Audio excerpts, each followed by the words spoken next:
शिवो गुरु शिवो देव शिवो बंधु शरीरिणाम शिव आत्मा शिवो जीव शिवादनन्य किंचन।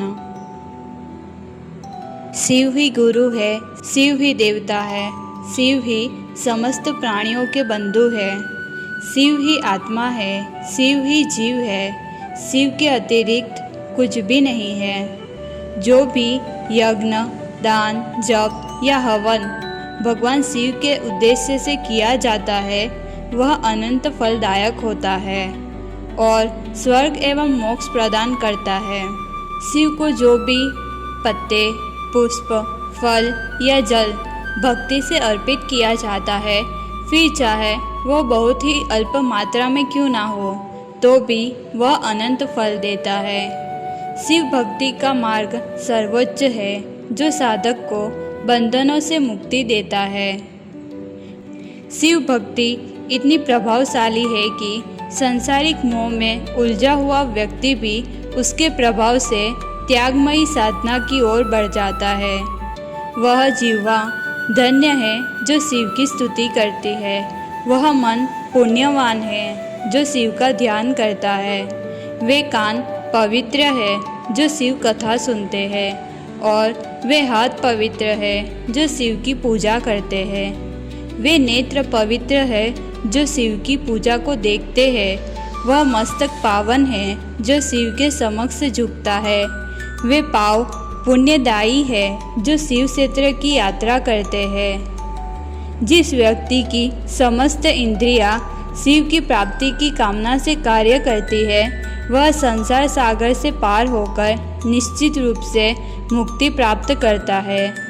शिव की पूजा जिस किसी ने की है वह कर्म, आचरण, शील और गुणों से परे सभी देहधारी प्राणियों द्वारा वंदनीय है। उज्जैनी नगर में चंद्रसेन नामक महान राजा थे जो मनुष्य रूप में दूसरे इंद्र के समान तेजस्वी थे। उसी नगर में परमेश्वर महाकाल विराजमान थे। राजा चंद्रसेन उनका भक्तिपूर्वक पूजन किया करते थे। उस राजा का एक मित्र था जो शिव का पार्षद था। उसका नाम मणिभद्र था। मणिभद्र अपने शत्रुओं पर विजय प्राप्त करने वाला और संपूर्ण लोकों द्वारा पूज्य था। उन्होंने राजा पर प्रसन्न होकर एक समय उन्हें दिव्य चिंतामणि दी। वह मणि कौस्तुभ मणि के समान तेजोमय और अत्यंत सुंदर थी। जो मनुष्य उसे देखता, सुनता या ध्यान करता उसकी सभी इच्छा पूरी होती थी। उस मणि के स्पर्श मात्र से कांस्य, ताम्र या पत्थर जैसी चीज़ें भी तुरंत सोने में बदल जाती थी। वह राजा चिंतामणि को गले में धारण करके सिंहासन पर बैठा। मणि ने राजा के तेज और प्रभाव को और भी दिव्य बना दिया। जब अन्य राजाओं ने सुना कि वह चिंतामणि राजा चंद्रसेन के गले में है तो उनके मन में लालसा उत्पन्न हुई। उस मणि को पाने के लिए अन्य राजा असंतुष्ट होकर उसके विरुद्ध युद्ध की योजना बनाने लगे। सभी राजा घोड़ों, रथों और हाथियों सहित शक्तिशाली चंद्रसेन को हराने के लिए बलपूर्वक युद्ध हेतु आगे बढ़े और उज्जैनी नगरी के चारों द्वारों को अपनी विशाल सेनाओं से घेर लिया। जब राजा चंद्रसेन ने देखा कि उसकी पूरी अनेक राजाओं से घिरी हुई है तो वह तत्काल महाकाल भगवान की शरण में गए। राजा एक निष्ठ भाव से भोजन त्याग कर अड़िग संकल्प के साथ केवल गौरीश का ध्यान करने लगे। उसी समय एक विधवा गोपी अपने 5 वर्ष के बालक को लेकर महाकाल मंदिर में आई। उसने राजा द्वारा किए गए शिव की भव्य पूजा को देखा। शिव पूजा के उस महान आयोजन को देखकर उसने शिव को प्रणाम किया और फिर अपने घर चली गई। गोपी के बालक ने भी उस समस्त दृश्य को देखकर आश्चर्य और प्रसन्नता से भरकर जिज्ञासा से प्रेरित होकर घर आकर स्वयं भी विधिपूर्वक शिव की पूजा प्रारंभ की। उसने बड़ी श्रद्धा से एक पासन लाकर शिव के रूप में उसे पूज्य बनाकर अपने घर में एक पूजा स्थान की रचना की। वह अपने हाथों से जो भी पुष्प और वस्तुएं मिलती उन्हें लाकर शिवलिंग को स्नान कराता और पूजन करता था। फिर उसने अक्षत, वस्त्र, धूप, दीप आदि का उपयोग करके शिव के लिए वैदिक विधि से पूजा की व्यवस्था की। वह उत्तम पुष्पों से शिव की अर्चना करता रहा और बार बार नमस्कार करता रहा। इस प्रकार जब वह बालक एकनिष्ठ चित्त से शिव की पूजा में लीन था, तब उसकी माता ने उसे बड़े प्रेमवश उसे भोजन के लिए बुलाया। माँ ने उसे कई बार पुकारा, लेकिन वह बालक फिर भी पूजा में मग्न रहा। इसलिए उसकी माँ स्वयं वहाँ गई। माँ ने देखा कि उसका पुत्र शिव की समक्ष बैठा है और तन्मयता से पूजा कर रहा है। फिर उसने क्रोधित होकर उसे फटकारा, तो भी वह बालक शिव ध्यान में लीन रहा। तब उसकी माँ ने क्रोधवश पूजा स्थल को नष्ट कर दिया और शिवलिंग को पटक कर तोड़ दिया। हाय कहकर रोती हुई उसने अपने बेटे को देखा और फिर गुस्से से भरी हुई गोपी घर के अंदर चली गई। शिव पूजा को नष्ट होता देख बालक ने हे देव कहकर जोर से रोने लगा और बेहोश होकर गिर पड़ा। उसकी आंखें आंसुओं से भरी थी, जिससे वह चेतना खो बैठा।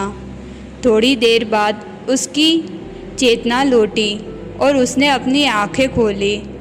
तब उसने देखा उसी स्थान पर एक चमत्कारिक, दिव्य और स्वर्णमय शिवालय प्रकट हुआ।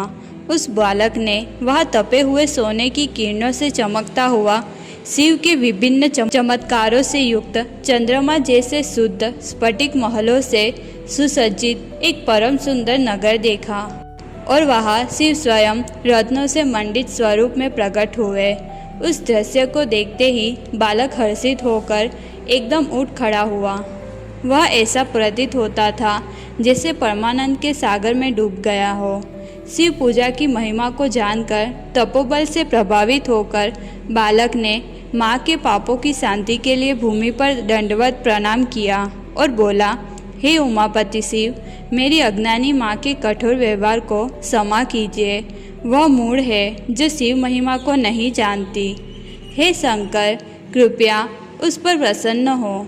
हे शिव, मैंने जो कुछ भी मन, वाणी और कर्म से आपकी भक्ति सहित अर्पित किया है, उसी के प्रभाव से मेरी माता को भी आपकी कृपा प्राप्त हो।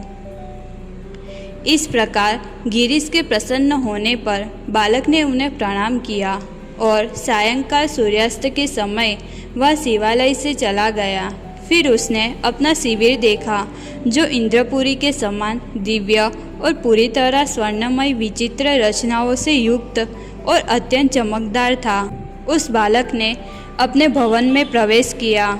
उसने वहाँ अपनी माँ को देखा, जो किसी भय से रहित होकर एक विशाल स्वर्णमय पलंग पर चंद्रमा जैसी शीतल शैया पर विश्राम कर रही थी।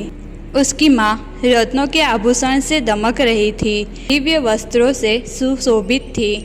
दिव्य रूप से संपन्न होकर मानो स्वयं स्वर्ग की देवी के समान प्रतीत हो रही थी।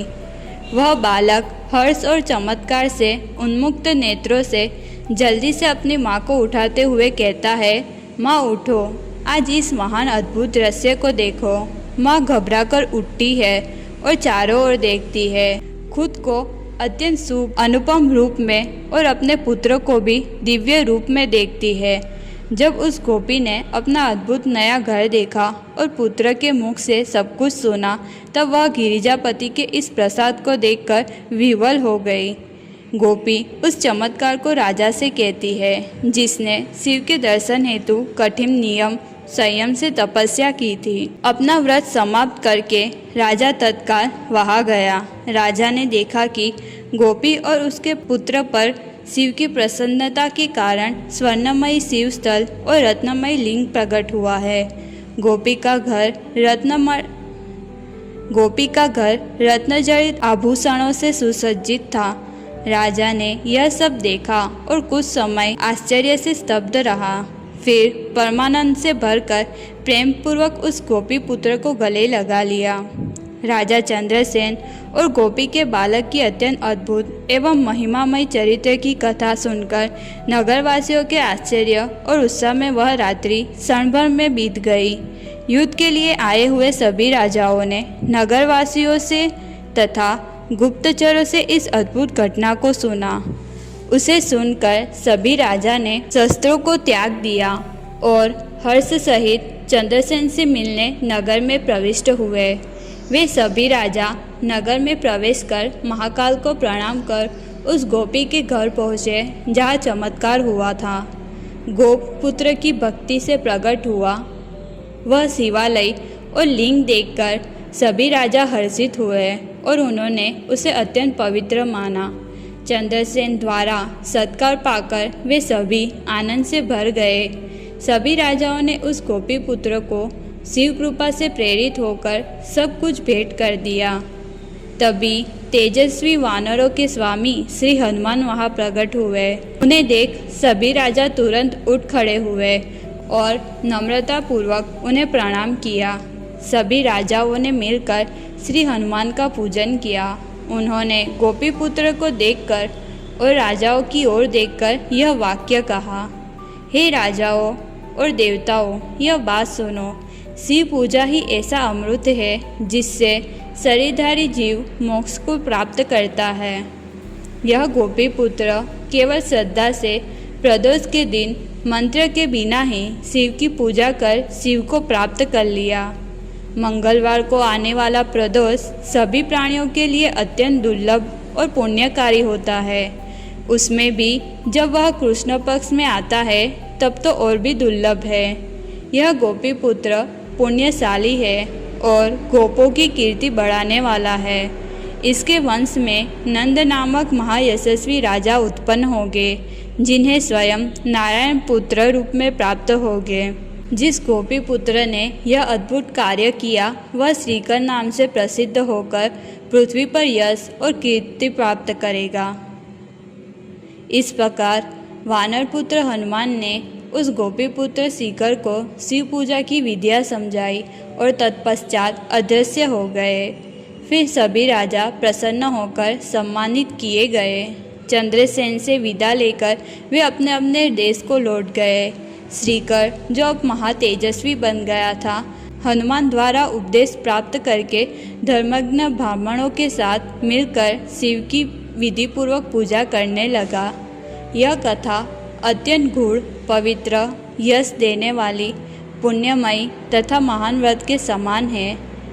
यह पापों को नष्ट करने वाली है और गौरीश के चरण कमलों की सेवा को दर्शाने वाली है।